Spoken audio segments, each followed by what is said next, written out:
Shri Jagadguru Gavisiddeshwara Ayurvedic medical college and hospital Koppal. Samrakshana 2023 Responsibility for a Better Environment on eve of Pollution Control Day 2023, organized by Department of Rasashastra and Bhaishajya Kalpana, SJGAMC, Koppala. Every year on December 2, India observes the National Pollution Control Day to remember and pay tribute to those who lost their lives during the Bhopal gas disaster on December 2 and 3, 1984. This year, in an effort to increase the public awareness of pollution prevention, we have conducted a short video competition for our students.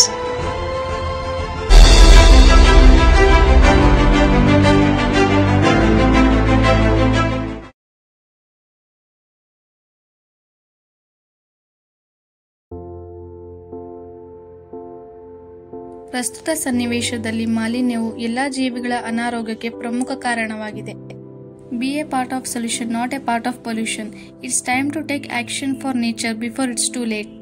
The major pollutions are soil pollution, air pollution, water pollution, sound pollution. ಭೂಮಾಲಿನ್ಯ ಕಾರಣಗಳು: ಕೃಷಿ ಚಟುವಟಿಕೆ, ಗಣಿಗಾರಿಕೆ, ಆಮ್ಲ ಮಳೆ, ಕೈಗಾರಿಕೆ, ಜ್ವಾಲಾಮುಖಿ ಸ್ಫೋಟ. Awareness: pesticides, fertilisers ಬಿಟ್ಟು ಗೊಬ್ಬರ ಉಪಯೋಗಿಸಿ. ಬೆಳೆ ತಿರುಗುವಿಕೆ, ಕ್ರಾಪ್ ರೊಟೇಷನ್ ಮಾಡಬೇಕು. ನೀರಾವರಿಯಲ್ಲಿ ಬೆಳೆಯುತ್ತಿರುವ ಬೆಳೆಗಳನ್ನು ಸೂಕ್ತವಾಗಿ ಬೆಳೆಸಬೇಕು.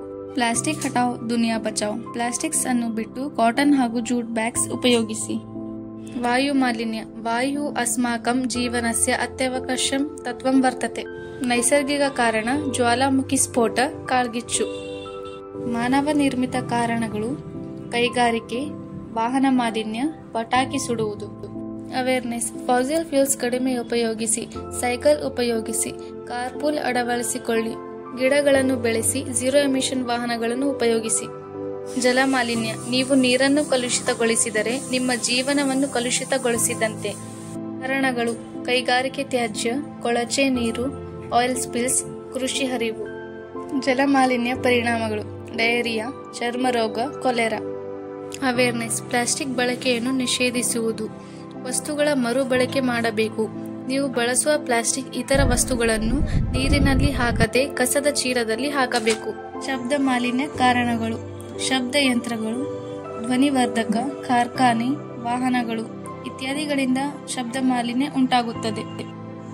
ಪರಿಣಾಮಗಳು: ಒತ್ತಡ, ಅನಿಯಮಿತ ನಿದ್ರೆ, ಸಿಡುಕುತನ, ಶ್ರವಣ ದೋಷ, ರಕ್ತ ಒತ್ತಡ ಹೆಚ್ಚಿಸುತ್ತದೆ. ಅವೇರ್ನೆಸ್: ಹಿಯರಿಂಗ್ ಏಡ್ಸ್ ಉಪಯೋಗಿಸಿ. ತುಂಬಾ ಗದ್ದಲವಾದ ಚಟುವಟಿಕೆಗಳು ತಡೆಗಟ್ಟಬೇಕು. ಧ್ವನಿ ಹೀರಿಕೊಳ್ಳುವ ವಸ್ತುಗಳನ್ನು ಬಳಸಿ. ಭೂಮಿ ನಮ್ಮೊಬ್ಬರ ಆಸ್ತಿಯಲ್ಲ, ಎಲ್ಲರ ಹಕ್ಕು ಅದರ ಮೇಲಿದೆ. ಆದ್ದರಿಂದ ಹಸಿರನ್ನು ಬೆಳೆಸಿ, ಭೂಮಿಯನ್ನು ಉಳಿಸಿ.